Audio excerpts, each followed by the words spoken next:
Congo. Allo, allo, bana poto, botika mboka bokende moluka, 10 ans, 20 ans, 30 ans, tala montre, tala calendrier, bar, bière, flat hotel, ba voiture de luxe, distraction. Mboka ezana posa ya ba investissement ya solo, pona avenir ya bana Congo démocratique. Oui, oui, ndakisa yango yoe, Mama Ek Bilonda, initiatrice ya ONG de Asbel Graft africaine, a sali mobange na hôpital na Lukula, na territoire ya Bas-Fleuve, na province ya Congo central, à 25 km ya ville ya Boma.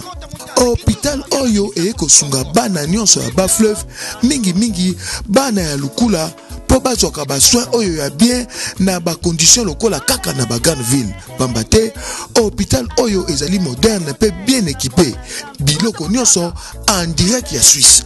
Wapi okukuta ba service lokola dentisterie, ophtalmologie, laboratoire, gynécologie obstétricale, wapi maternité à solo ezali na ba couveuse, service lokola radiologie, wapi scanner moderne ya mombamba ezali, médecine interne, wapi bloc opératoire ya kafu bien équipé ezwami.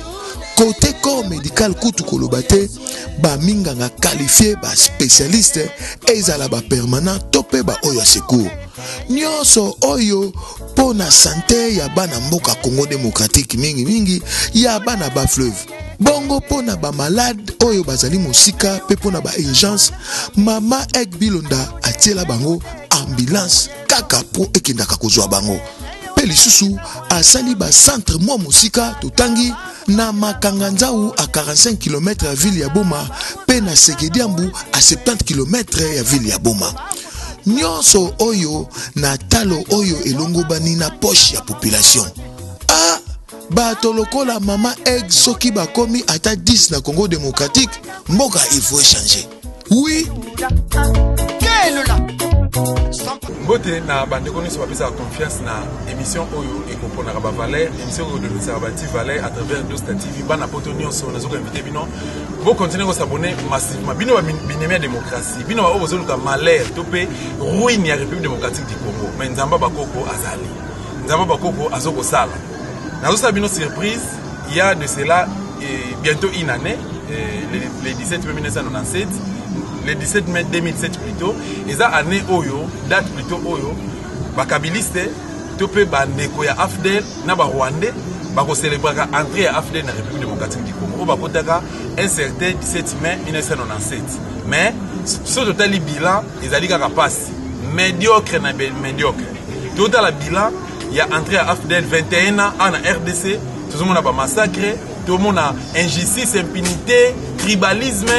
Non, on peut belé autre côté à comboter. Non, on peut tomber sa comboter. Mais le 17 mai, Zaki, date d'évasion, il y a 2017 plutôt, Zaki, unique.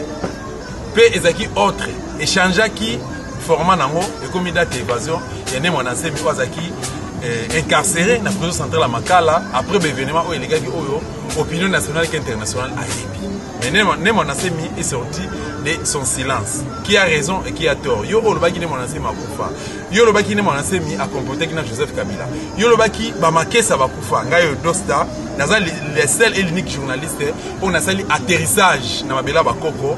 Ya bakoko na ngai, ya bakoko ya République démocratique du Congo parce que RDC et bandaka au Royaume Congo ba ba histoire et bandaka na mabele o. Na sina simana ba mona rivière dikisi. Naza na ba makesa de gauche à droite. Il faut pas les belés, mais réalité na circonstance de ça que na kutana bandeko ndeko topé sur mode. Voilà bandeko bazo la note à la caméra pour se présenter comme on a onani. Kombo nanga Nedia Sibida Ndwagila. Mama nanga azana lufila ya Kinkumba. Tata nanga azana lufila ya Buende. Mwana abota magana tata kakate, mama pe kakate.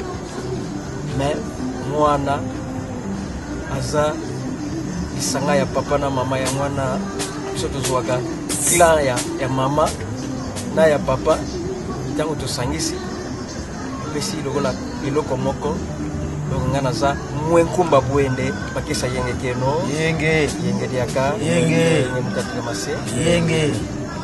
Voilà, merci na le bon nanga moi ya mobali plutôt nazana bandiko ba makesa hein. Namukuse, Ndeko se présenter.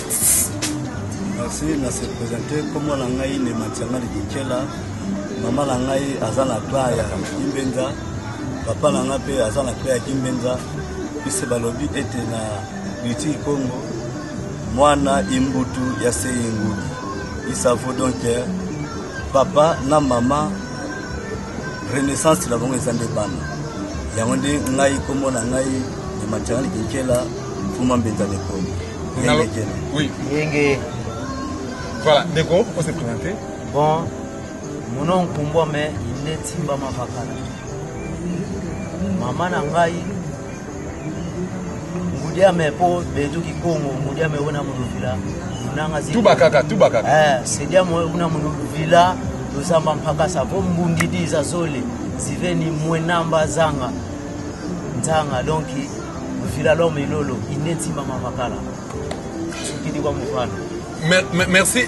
Nansi Bandeko va comprendre, mais tout que Nimbala Moko to attaqué. Ne mon assez makufa, bino ne mon assez makufa qui, bo benginga na matanga te. Ne mon assez makufi, bo principe information te. Le loto kamwe, ne mon assez assez. Est-ce que Zaki promesse au Jésus appelle ça que non, Jésus va 3 jours après à Koseko. Mais ne mon assez mi, naloba 6 mois, 7 mois après, 4 mois après, tout le monde 6 mois après, tout le monde a réapparaître.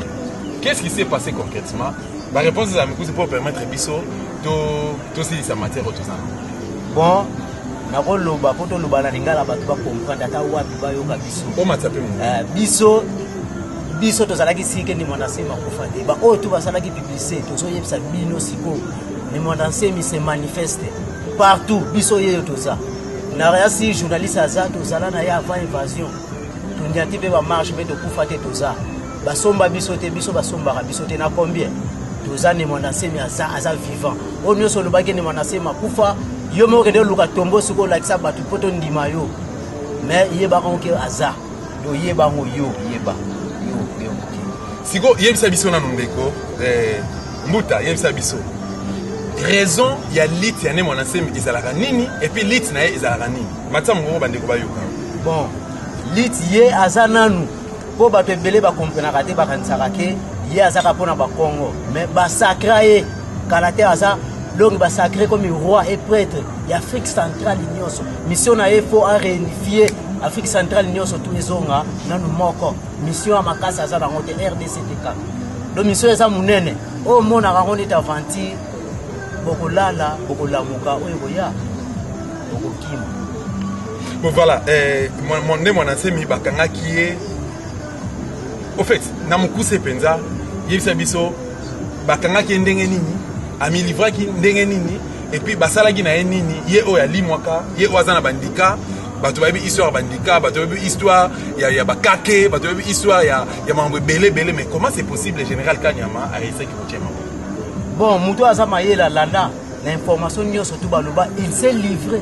Bakanga était yende amona, ya futa qui koni homme fumu Yesu.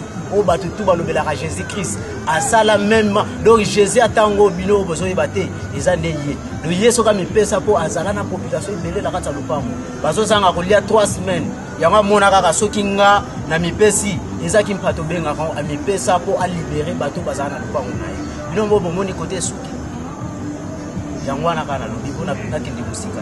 Voilà, tolingi toyeba lisusu balobi ke ba makesa nyonso bakufa kabila boma bango bamakesa ebele basomba bango bakota na FARDC bakota na ba service ya sécurité à Joseph Kabila ebele pe bakota na kati ya la police na yebite réponse nous ali réponse nanga eza faux soka soit bato bango batanga kawana biso to yebike makesa nyonso surtout awa place tozolo bango tout ndenge tozalaka nombre tout otozalaka tozakaka mutu te alongwa to monite pe mutu ala tateni mutu ta komiso ki biso tout toza basomba biso te biso toza insomba canable na okosomba na combien okosombela na mbongo combien mabele eleki mbongo te. Voilà, donc gardez yo Ndeko na ebité hormis on de kalobi yo ko batsana na la vo baksara ke l'ignorance na mutu oyo asala ignorance azokomi yebate puisque na ndenge toza boye ne manda semi Azantuma Yemoga Lobango, Nemukulu Amoyo de l'ancêtre vivant, réincarné de Fomugimban. Mais il est le monde des croire été. Alors, vous connaissez la vérité et la vérité vous affranchira. Un jour à un autre, le lobby qui ne demande semi, il n'est plus en vie. Mais Domonique, subitement, demande semi, il s'est réincarné. A comme sous ne Mukulu l'ancêtre vivant. Si que yango tozo tuna la population, qui est demande semi, il est tout matatanzambi. Un philosophe, un savant, to azanani. Puisque la moni que Jésus-Christ n'a dit nae à salaki et ça moukié par rapport au demande semi à sali. Maintenant, oh aebi histoire à Genkulu yako. Aebi que Moutakasa Fubu alimaki pendant 3 mois. Après 3 mois, Massif yang mususu nde tomonaki. De tomonaki nde makamusi mususu nde titangu tuwe tokie na Congo, Congo libéré na indépendance. Puisque mfumu jimbangu mutaloba jango depuis 1921. Nde na lobby. Merci beaucoup de garder ndeko baksanini. Na koki ko loba boye. Malheur à ceux qui comprennent toujours en retard. Fumwanda Semi est un grand. Donc, grand, il y a un grand. Oyo yazo ko sala, ba comprendre que mingi ba mikosaki, da busoba. Fumu azasusuke, fumu akufa, tout un tas d'histoires. Mais bon, on a ba vidéo, ils ont montage, unité, il y a une réalité. Il s'est manifesté à Salagango exprès pour prouver à la population qu'il est bel et bien vivant. Donc, il s'est dit comme Moni Sanamokili, qui est Azali, peut accomplir la mission. Bon, voilà, ne m'en assez Mazali peut accomplir la mission. Mission nae Azali, ni ndeko mais pour faire sa précision, il faut que vous soyez comprendre. La première des missions est d'abord pour arracher l'indépendance du Congo central. Dans le Congo central, pour aboutir la mission, il y a ma casse sur le nègre de Kaouté Koloba. À ça, la ligne d'Intimanti. Ligne d'Intimanti, c'est nini pour unir l'État et l'Afrique. Tout ça, le marché commun.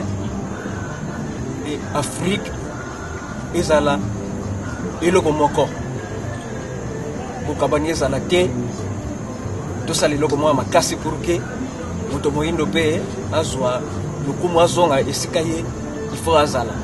Bon voilà, merci beaucoup Nancy Bandeko Balandi biso ba comprendre hein. Nazonge lisusu muta. Mwana semi a garda ki silence. Azonga ke pa bakoko, agenda consulter bakoko ba yebise nini bakoko ngoza ki banani et puis na kilelo tout le monde basango ba mumpe catholique ba bimi. Balobi que le pays va très mal, la population prenez vous en charge, confère l'article 64, sauvons le Congo. Tout le monde avait fait, et ben les 31, et ben a mis fini un certain 14 décembre 2017, le 31 décembre va mise population, et puis le 21 janvier va mise population, ben fait nango tout le monde. Surprise nini o mune mona semi avoir nango ya sika. Tout le bas, o s'est marié, pour ça la nuance na comment dirais-je, démarche oyo bandeko ya catholique bazo ko sala na même objectif ya ko benga na bapaya na mboka ko benga na kabila na pouvoir et puis ko bongisa Congo entre congolais.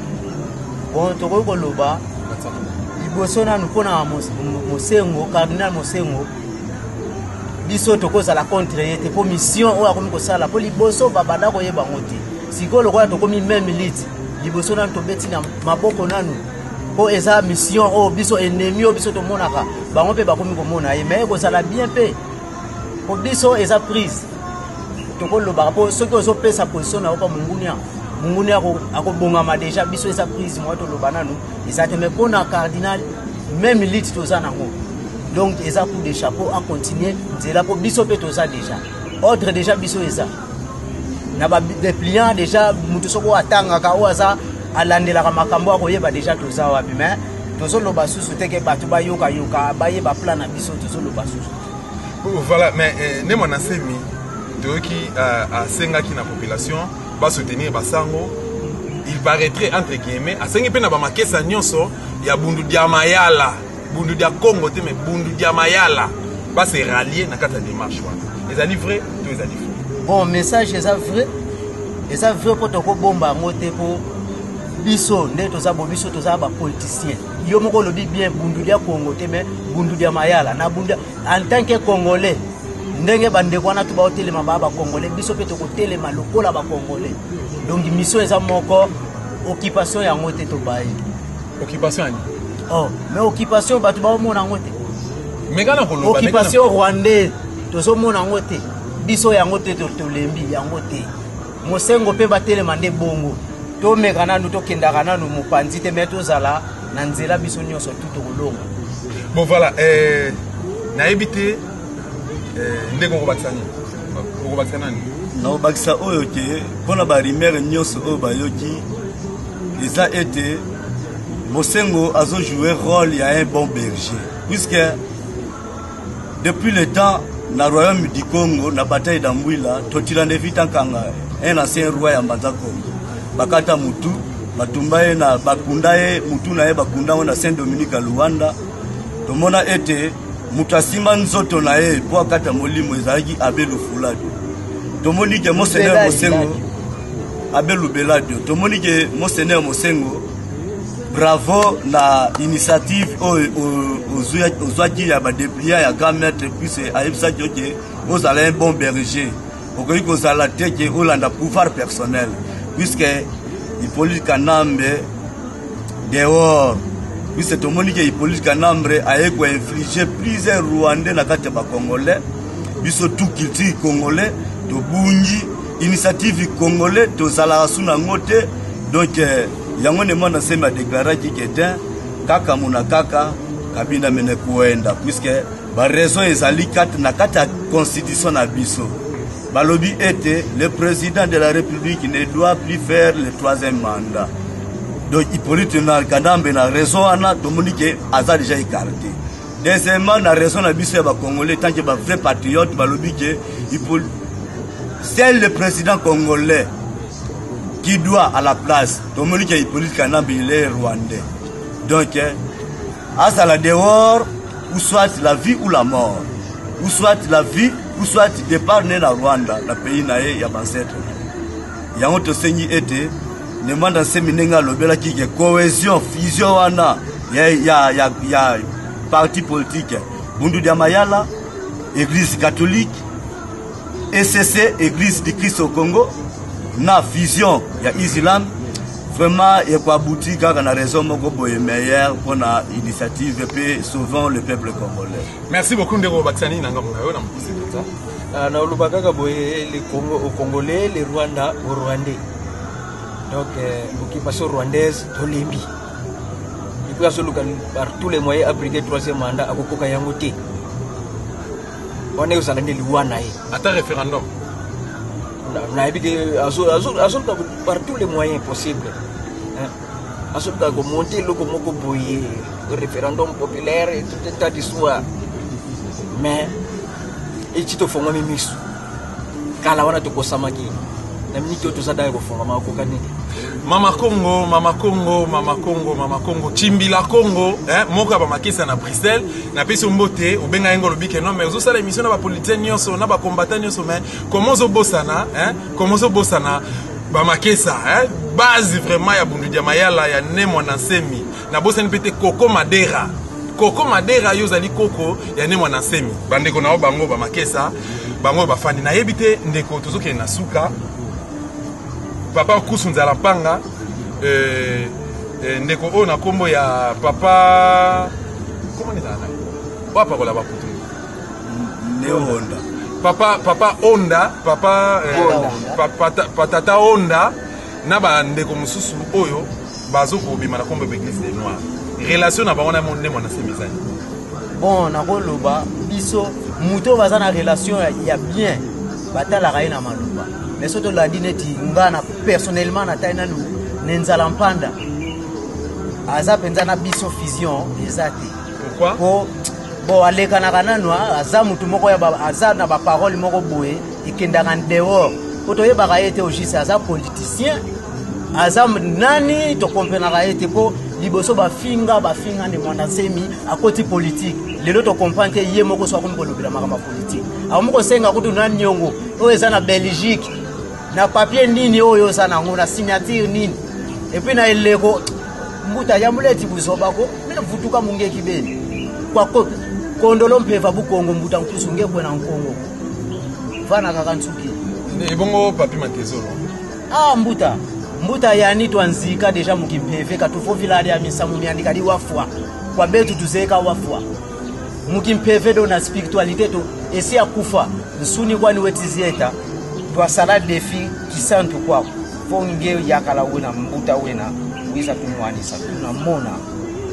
Merci beaucoup ndeko baksanini nalo baksaraje pona papi matezolo c'est un grand traître mais nenye zande mwana yani mosi nzeifo nsikwa longo watata nzanga pungu yandifo mwana Congo dosoje mutu asalike atransgresse loi na royaume du Congo dono timula kalikulu publiquement yeto kokunde publiquement dozo yemba nzembo to benga kakoka kokele yaki mpumbulwe mambu kanatanga Olandi donc c'est que ça ka danger ça grand danger pour na puisque à ça les locomotives ça prend miste un petit grenouille fait se ressemble avec un grand lion c'est difficile hein mais dozo c'est là kaka puisque tu es biqué quand quelle que soit la durée de la nuit, le soleil finira toujours à apparaître. Merci beaucoup, Ndeko Baksanini. Papi Matezolo, Tata Honda et Tata Nkusu Zalampanga. Vous avez une réponse. Ce ne sont que des faussaires. On a des faussaires, des perdistes, des mokoboyés, des enveloppes, des canambes. Pour moi, cette grenouille de l'église Branham qui fait se faire aussi gros que les bœufs. Vraiment, à son hélicoptère à Tambola Kanango, si tu n'as pas bien que ça, toi, ou parti politique, naïe, et tu m'as coloa. Ah, oui, oui, vraiment. Il y a un peu sort naïe, tout ça qu'on a mis au Robat. Tout ça, tout ça, qu'on a capoté la folie des frontières coloniales, la conférence de Berlin en 1885.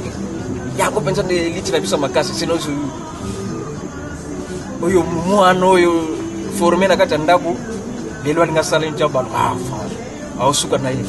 Merci Naransi pour comprendre tout ça na ba makesa a tout qui dépend na suka na yebité pona bandeko bazo kolanda biso pona bandeko bazo kolanda biso na yebité bandeko bazo kolanda biso balingi bayeba parce que toke na suka toke na ba ministre mukia kotanga bani bayeba bandike za wapi parce que lelo bandeko na biso bazo kokufa lobito kundaki ndeko scène ya INC tutuko ndeko mususu ya aza aspirante ma sœur oazoki masasi na Saint-François na Kitambo akufi bandeko bakufi ebele le 31 bakufi ebele le 21 janvier bakufi ebele na ba marche mais awa bino ba makesa beaucoup de sous makambo ngo na yebité espoir ni beaucoup c'est pas bandeko na bino ba congolais population bazo ko bunda ensemble baza na même liste que bino o baza maboko pamba pendant que baza faire na ba soldats ya Kabila ko baza bien armé c'est vrai na yebité pour réserver ni pour na bango souci na bango d'ailleurs que non bazala accompagner la bandika bon confier bango quelques portions de façon que va faire face na ba réalité bon pona ba congolais ngape na sa congolais